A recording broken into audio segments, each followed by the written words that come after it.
of France, Volker Becker of East Germany, Harold Schmidt right on the outside. Away they go. Oh, Schmidt's powering down the back straight and rises first, but Beck is with him. The two Germans going well. On the inside, Archipenko is flying too.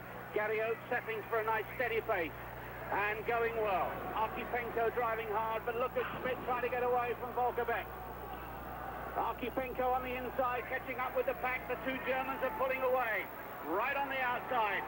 And Volker Beck looks as though he's got the longest stride length. Schmidt, they're both clearing the hurdle for hurdle.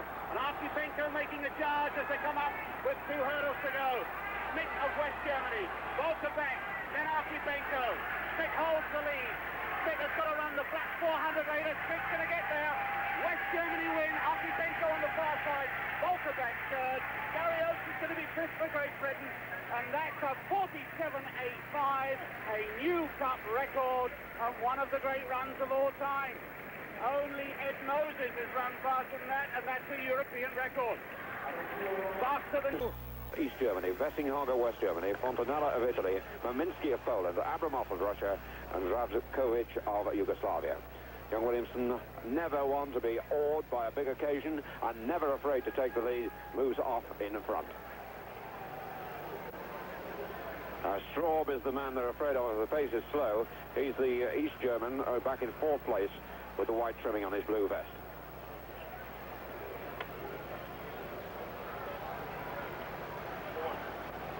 Dion of France in 2nd place behind Williamson. Vessinghage is 3rd. Then Straub, right on the curb now, is Maminsky of Poland. Coming up on the outside, Abramov of Russia. And next to the back is the Yugoslav Zdravkovic. Wearing unfamiliar Yugoslavian colours because they normally run in blue. But a lot of the countries here in this European Cup final wear blue, and the Yugoslavs have changed into white. Time fairly slow. Just a fraction over 60 seconds for the first lap. Williamson leads. Vessinghage, this experienced doctor from West Germany, in 2nd place. He's probably run more world-class miles than 1,500 metres than any other living athlete today. Check for you on the athletes. Straub is stalking the rest. The East German, he's got a devastating finish, and they've got to start moving long before the bell if they're to get rid of him. A lot of support for the Italian Fontanella, but his best time at 3:40 seems too slow. Dion, the Frenchman, has gone on in front. He's really kicked hard. Vessinghage follows very easily. Williamson is 3rd for Great Britain. Straub, East Germany, goes up 3rd. There's a bit of bumping. Oh, and Straub clearly got Williamson. And Williamson at 19 wasn't going to be messed about. He just eased him out of the way, but it did cost him the place. And Straub's going to cost him again there. The pole going up Maminsky as they go through 2 laps, 800 metres. And the time, 2 minutes dead, so 2 even 60 seconds left, and Williamson's having a rough ride out there. The pole, Maminsky caught him as well. Abramov, the brown Russian, up there, and Williamson seems to be getting knocked all over the track down that back straight. A lap and a half left, and Vessinghage now takes the lead. He knows all about the East German's fast finish, but Straub's gone with him. Dion of France in 3rd place. 4th is Maminsky of Poland. A lot of whistling and booing going on. They realise how rough the race seems to have been. Abramov and Williamson trying to close up. Fontanella is there for Italy too, as Dion fades slightly. So this time the bell. Vessinghage, West Germany leads. Straub of East Germany 2nd. Maminsky's in 3rd place for Poland. 4th, Abramov of Russia. 5, the teenager Williamson of Great Britain. And in 6th place, Fontanella of Italy. Dion fading, and so too is the Yugoslav. Williamson digging deep on his reserves. He's got a lot of strength, but has he got speed? 300 metres left. Vessinghage still for West Germany. Straub, East Germany in 2nd place, and they can't shake him off. Maminsky of Poland's there. Abramov, the tiny Russian, going through and taking the teenage Williamson of Great Britain through with him. Williamson now goes 4. West Germany leads. East Germany 2nd. Russia 3rd. Great Britain 4. Poland 5. Italy go 5 now. But it's the two Germans away in front in the battle between them. And Straub, with his famous sprint finish, has he got it left? Yes, he appears to have. But Vessinghage is fighting back. And Straub is just hanging on to win. East Germany wins. Vessinghage 2nd, and Williamson a magnificent 3rd. Abramov. Entry there in lane 3, 21-year-old Mark Holton. But on the inside is Buttari of Italy, Tisic, of Yugoslavia in lane 2. Mark Holtum in 3. Jan Pusti, the European silver medalist, in 4. Ray Bois in 5. Monkhout in 6. Gebhardt in 7. And Pushkov of Russia in lane 8. And it's Monkhout, as we expected, away very fast with the Russian in the outside lane holding on to him, and Pusti there also. And it's a great battle now. It's Monkhout coming through with the Russian holding him in second place. And a scramble for the places. Monkhout first, with I think Mark Holtum from Great Britain in the 4th place that we could have expected of him.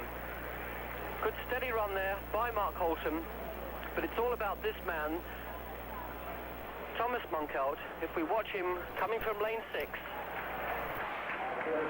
Holtum away to quite a good start, Pusti away to the pole on his right. Monkhout only 7 strides into that first hurdle, leading over the hurdles with his right leg. Mark Holtum going quite well at this stage, wobbling just a fraction, very powerful between the hurdles, and the Russian on the left-hand side, only the 3rd string Russian. We saw Prokofiev when in Malmo.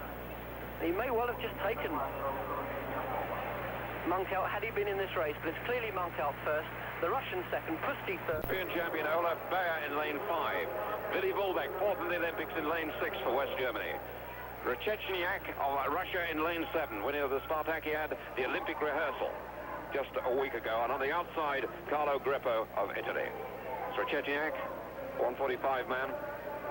Wolbeck, such a tough competitor, the European Cup winner in this event 2 years ago for West Germany. Olaf Bayer, the European champion, a real giant, 6'3". Just past Milhau on the way through, we saw Coe, and on the inside, Zivetic of Yugoslavia. 2 laps of the track, the first bend run in lanes. Always a rough race, and of course there was trouble 2 years ago between Wolbeck and Coe, and Coe was bumped on the final bend. He eventually finished 4th. Got them away first time. Milhau started slowly. Bayer didn't get away too well. Coe cruising in the second lane. Zivetic has gone off fast to the inside. Right on the outside, Grippo and Rechechniak of Russia as well. And it's Bayer now coming across, the East German, the European champion, and Bayer takes it up. Zivetic closes up on the inside. And Sebastian Coe at the moment next to the back, and he got chopped slightly then as they go through 200 meters. And they seem to slow quite dramatically then. Bayer leads. Zivetic in second place. Rechechniak of Russia is 3rd. Milhau of France in 4th place. Wolbeck is 5th. And the pace is very, very slow indeed by the look of it. They seem to slow right down. Coe out of trouble now and coming wide. The crowd really roaring into anticipation of a really good race. Grippo now of Italy moves up at the outside of Bayer. Being encouraged by the Italian crowd. Bayer, the European champion, leads. The Yugoslavian second place. 3rd is the Italian. 4th the Russian. 5th at cruising is Sebastian Coe. 55.6 at the bell, slow time. Zivetic leads. Bayer in second place. Coe still not making any sort of move down the back straight. Grippo goes up on the outside. He's in second place now. It's Zivetic leading. The Italian in second place. Bayer is 3rd. Rechechniak 4th. And Coe still not making a move in 5th place and keeping clear of trouble. 200 meters left. Yugoslavia lead. In second place, Italy. 3rd, East Germany. And Coe, the world record holder, now 4th. Just moving through easily and gradually.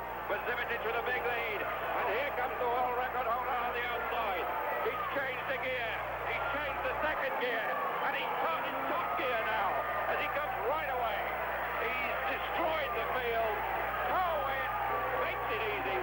Zivetic 2nd. The West German 3rd. The Russian 4th. The East German 5th. The Frenchman 6th. The Italian 7th. The Pole 8th. Coe cruised his way around there. Intelligent enough to keep out of trouble.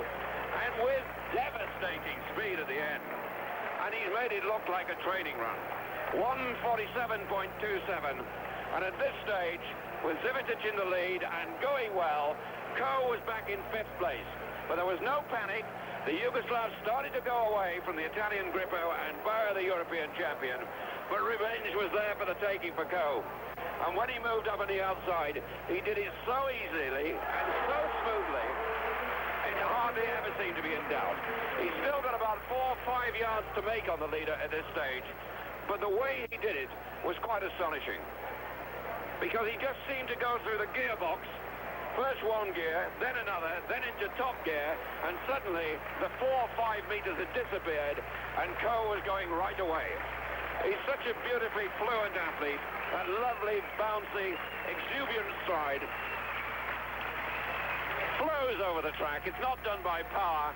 And in the background, as we watch the slow motion, the crowd saluting Coe's lap of honour. He'd won it so easily, so far out, and we made the last 200 metres 24 seconds dead. And that is a world-class field behind him, stretched out of sight. And one can't wait for the meeting between Coe, Ovett